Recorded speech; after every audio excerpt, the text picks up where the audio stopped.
അച്ചുവിൻ്റെ അമ്മയിൽ ഇങ്ങനൊരു ലല്ലബി ടച്ചുള്ള പാട്ടാണ്. പലതരം ട്യൂണുകൾ അദ്ദേഹം ഇട്ടു.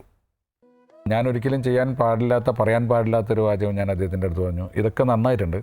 എനിക്ക് കിഴക്ക് വാസിലയിൽ എന്നുള്ള സിനിമയിലെ സാറിൻ്റെ പച്ചമലപ്പൂവ് എന്നുള്ള പാട്ടില്ലേ, അതിൻ്റെ ഒരു ഈണം അല്ലെങ്കിൽ അതിൻ്റെ ഒരു ചായ ഫീൽ ചെയ്യുന്നൊരു പാട്ട് കിട്ടിയാൽ തിരക്കില്ല. കാരണം അത് അത്രയും നമുക്ക് എപ്പോൾ കേട്ടാലും രസം തോന്നുന്ന പാട്ടാണ്. അപ്പോൾ പുള്ളി ചിരിച്ചു. എന്നിട്ട് എൻ്റെ അടുത്ത് പറഞ്ഞു, എന്നോട് സ്വന്തം പോക്കറ്റ് അടിക്കാൻ പറയണോ എന്ന് ചോദിച്ചു. ഞാൻ പറഞ്ഞു പോക്കറ്റ് അടിയായിട്ടല്ല, പക്ഷേ വേറെ ആരുടെയും അല്ലല്ലോ, സാറ് തന്നെ ഉണ്ടാക്കിയതാണല്ലോ. ആ പാട്ടിൻ്റെ ഒരു ചായ കിട്ടിയാൽ തിരക്കില്ല.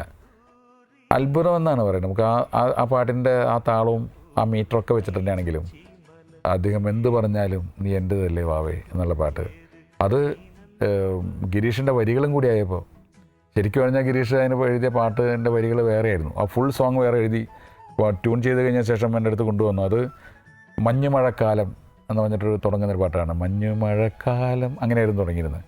അപ്പോൾ ഞാൻ ഗിരീഷിൻ്റെ അടുത്ത് പറഞ്ഞു, നമുക്കിതിൽ മഞ്ഞും മഴയൊന്നും വേണ്ട, നമുക്ക് സ്ട്രെയിറ്റ് ആയിട്ട് അല്ല. അച്ചുവിൻ്റെ അമ്മയുടെ വനജ ഒരു കളങ്കമില്ലാത്ത കഥാപാത്രമാണ്. അപ്പോൾ അവളുടെ മകളോട് പറയാവുന്ന ഈസി ആയിട്ടുള്ള വേഴ്സ് വെച്ചിട്ട് തുടങ്ങിയാൽ മതി. അപ്പോൾ ഒരു 10 മിനിറ്റ് കഴിഞ്ഞപ്പോൾ പുള്ളി പറഞ്ഞു, എന്ത് പറഞ്ഞാലും നീ എൻ്റേതല്ലേ വാവേ, അങ്ങനെ തുടങ്ങിയാലോ. അത് മതി എന്ന് പറഞ്ഞു.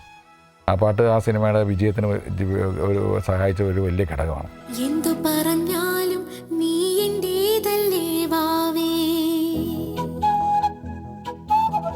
നിന്നു പിണങ്ങാതെ ഒന്നുകൂടി പോരൂ പൂവേ, മാനത്തെ കൂട്ടി മഞ്ഞുമൈനയുറങ്ങിയില്ലേ, താരാട്ടും പാട്ടിൽ മണിത്തത്തയുറങ്ങിയില്ലേ, പിന്നെയും നീ എൻ്റെ നെഞ്ചിൽ ചാരും ചില്ലിൻ വാതിലിൽ എൻ്റെ മുട്ടിയില, എന്തു പറഞ്ഞാലും നീ എൻ്റേതല്ലേ വാവേ, നിന്നു പിണങ്ങാതെ ഒന്നുകൂടി പോരൂ പൂവേ.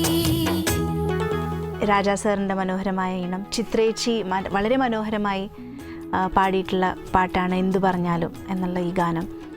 പിന്നെ ശ്രീ ഗിരീഷ് പുത്തഞ്ചേരിയാണ് എൻ്റെ ഗാനരചന.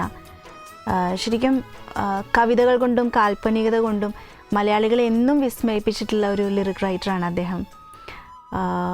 പിന്നെ ഈ പാട്ട് എൻ്റെ ഏറ്റവും വലിയൊരു പ്ലസ്, ഇത് ഒരിക്കലെങ്കിലും പാടാത്ത ഒരു അമ്മ കേരളത്തിലുണ്ടാവുമെന്ന് എനിക്ക് തോന്നുന്നില്ല.